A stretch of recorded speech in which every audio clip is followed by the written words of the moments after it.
Oi, gente, tudo bem? Então hoje a gente vai falar sobre a terceira etapa. Terceira etapa do nosso vídeo, né? Na realidade, do nosso cronograma, do nosso planejamento dos vídeos. A gente falou sobre estrutura, a gente falou sobre vendas. Tudo bem, você angariou o cliente chegou no teu escritório e agora ele quer o quê? O orçamento. Isso mesmo, um orçamento. Como é que eu vou cobrar?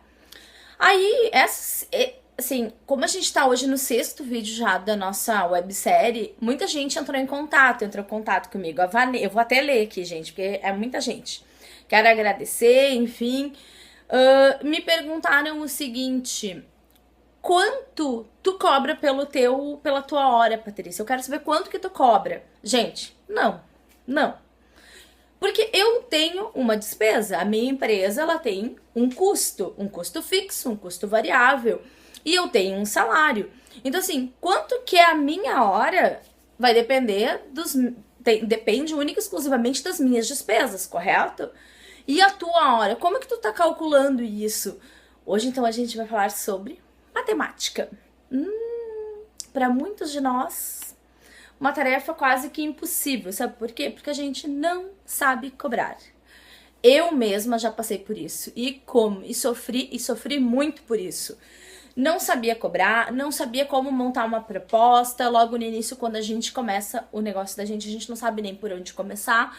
Então, assim, nada mais justo do que eu poder dizer pra vocês aquilo que eu passei, né? Porque hoje todos os vídeos são uma vivência daquilo que eu passei durante esse tempo todo de empresa.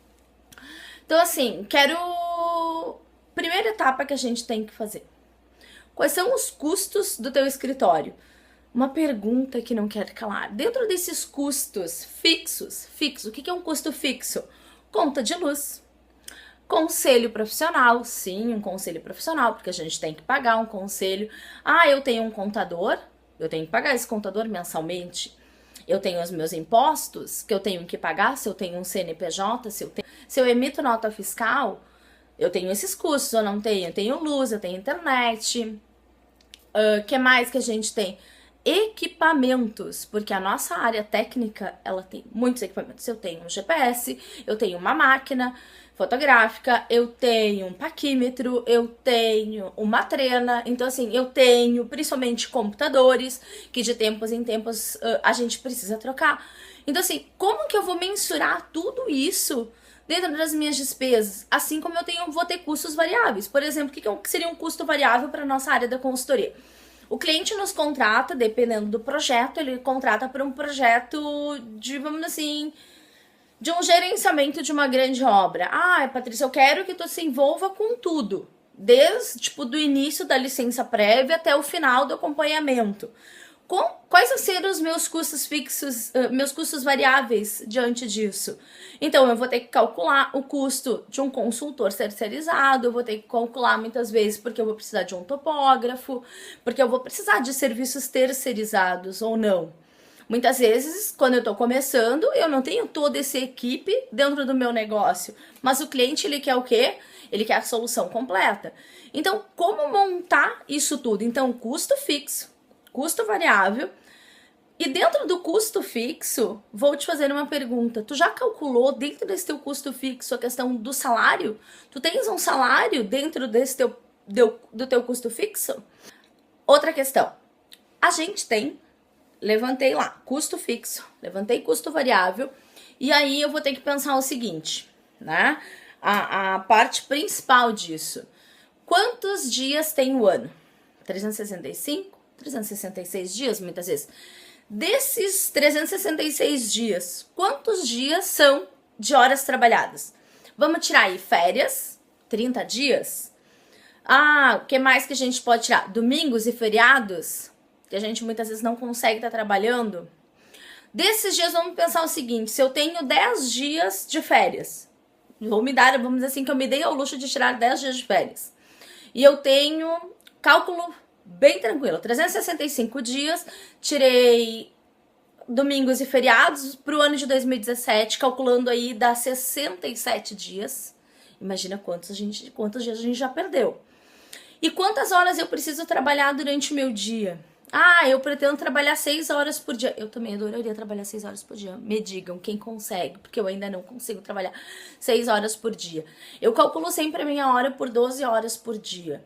Então, assim, já viram toda a bagunça de cálculos que a gente tem que fazer? Então, vamos combinar o seguinte. Então, eu quero te fazer um convite. Quarta-feira que vem, dia 3 de maio, às 8 horas da noite, a gente vai fazer uma live. E o que a gente vai estar falando? Eu vou estar abordando as questões com relação à precificação.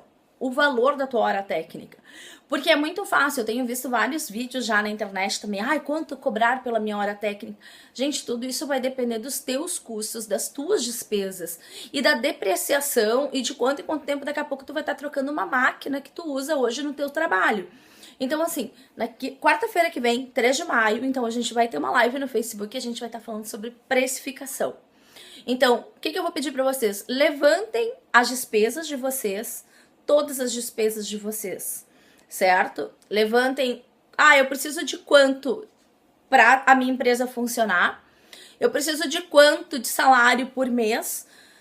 Eu adoraria dar um valor altíssimo, mas assim, quero que vocês pensem nisso e calculem, já coloquem esses dados, porque a gente vai estar falando isso ao vivo e eu vou tentar tirar as dúvidas de vocês. Muita gente tem me perguntado, eu preciso ter um site, eu preciso ter um CNPJ, eu preciso... Patrícia, pelo amor de Deus, me ajuda. Então assim, gente, essa live vai ser para isso.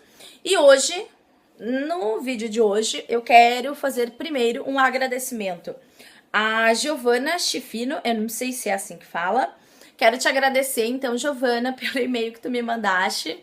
Espero que eu continue sendo uma inspiração para ti e para outros profissionais também.